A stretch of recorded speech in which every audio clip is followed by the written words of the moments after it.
सतगुरु जोगी पीर धाम से भक्तियों का कर्म जानेंगे। हमारी छोटी सी जीवन में अगर हमने भक्ति करनी है तो किसकी भक्ति करें, जिसको सबकी भक्ति करने का हमें फल मिल जाए। तो 33 कोटि देवी देवता हैं, 9 नाथ हैं, 84 सिद्ध हैं, 1,24,000 पीर हैं, 60,000 पैगंबर हैं, 18,000 आलम है, विष्णु के 24 अवतार हैं, शंकर जी के 19 अवतार हैं, गुरुओं के 10। तो किसकी भक्ति करें। अब छोटे से काल में हमें ये कैसे पता चले, तो सबसे नीचे तामस भक्ति होती है, जिसमें जादू टोना, इल्म टूना, टोटका, ये सब चीज़ों के लिए लोग रिद्धियाँ सिद्धियाँ प्राप्त करते हैं। पर सात्विक भक्ति के आगे इनकी चलती नहीं। पर फिर भी लोग ये सब औरों का नुकसान करने के लिए रिद्धियाँ सिद्धियाँ प्राप्त कर लेते हैं तंत्र विद्या में। तो ये तामस भक्ति, इससे बड़ी राजस भक्ति के संसार की कुछ चीज़ें पाने के लिए जो काल माया के अंडर भोग योनि में देवता हैं, स्वर्ग तक उनकी भक्ति करना, जितनी उनकी शक्ति है उतना ही वो तुम्हें प्रदान कर सकते हैं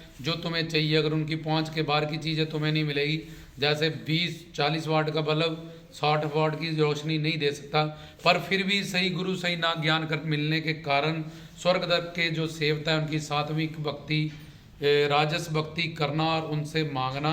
अगर उनकी पहुंच में, जो उनकी शक्ति में वो चीज़ है, तभी हमें मिलेगी, नहीं तो नहीं मिलेगी।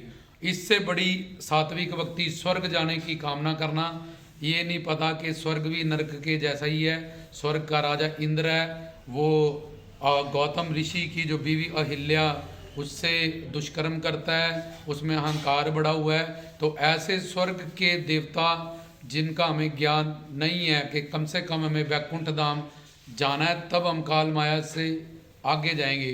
तो ये सात्विक भक्ति उन देवताओं की जो स्वर्ग तक, ब्रह्मदेव, प्रजापति, ब्रह्मा नहीं, ब्रह्मदेव 11वें स्वर्ग के राज हैं। ब्रह्मदेव, प्रजापति, बृहस्पति, इंद्र, कर्मदेव, नित्य देव, जानस देव, पितृदेव, ये सब स्वर्ग के राजा हैं। तो ये सात्विक भक्ति। उसके बाद निर्गुणा भक्ति के भगवान एक ज्योत है, निर्गुण निराकार, ये अगली भक्ति। अब निर्गुण रूप में कृपा शक्ति और बाकी शक्तियाँ प्रकट नहीं होती, 2 ही शक्ति होती है। उसमें भगवान बेपरवाह रहता है। वो कहता है कर्मो आपो अपनी, जो कर्म किए भाई भोग, मैं तेरी कोई हेल्प नहीं कर सकता। और तू जिस रूप में मुझे दिहा रही है, जहाँ मेरे को मान रही है, वो निर्गुण निराकार निर्विशेष स्वरूप है। इसलिए नानक विक बेपरवाह गुरबाणी में लिखा है कि वो बेपरवाह रूप, क्योंकि उसके कान नहीं, उसमें शक्तियाँ हैं लेकिन प्रकट नहीं होती। जैसे बीज में पेड़ प्रकट नहीं होता जब तक भूमि को ना दे। तो अगला रूप ये निर्गुणा भक्ति, इसको कहते हैं निर्गुण निराकार निर्विशेष। और अगली परमात्मा स्वरूप भक्ति होती है विष्णु जी की, जिसमें ब्रह्मा विष्णु शंकर की भक्ति आ जाती है, लक्ष्मी नारायण की भक्ति आ जाती है। और इसके आगे भक्ति होती है राधा कृष्ण की, सीता राम की, इसको भगवत भक्ति कहते हैं।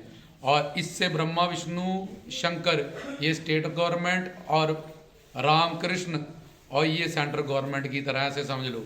तो इससे आगे है गुरु भक्ति, उससे आगे कोई भक्ति नहीं है। तो जो गुरु भक्ति करते हैं, गुरु ब्रह्मा, गुरु विष्णु, गुरुदेव महेश्वरा, तुम ही हो माता पिता, तुम ही हो बंधु सखा, तुम ही हो सर्वम मम देवो देवा। पर ये सारे श्लोक एक पूर्ण गुरु के लिए है, जो ये सारा ज्ञान रखता है। तो गुरु भक्ति, भक्ति के क्रम से सबसे विशेष और बड़ी भक्ति है। मीरा ने गुरु भक्ति की, और शबरी ने गुरु भक्ति की, बुल्ले शाह ने गुरु भक्ति की, बाबा बालकनाथ ने गुरु भक्ति की, लखदाता जी ने गुरु भक्ति की।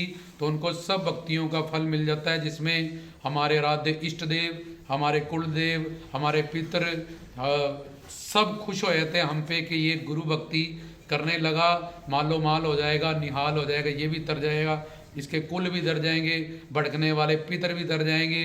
तो सबसे बड़ी जो सरमोर भक्ति है वो गुरु भक्ति। और भक्तियों के क्रम से तुम्हें बता दिया, जैसे जड़ में पानी लगाने से सब पेड़ को पानी अपने आप ही चला जाता है, ऐसे ही गुरु भक्ति करने वालों को सब भक्तियों का फल, नौदा भक्ति का फल अपने आप मिल जाता है। रामदास की तरफ से जय बाबा जी।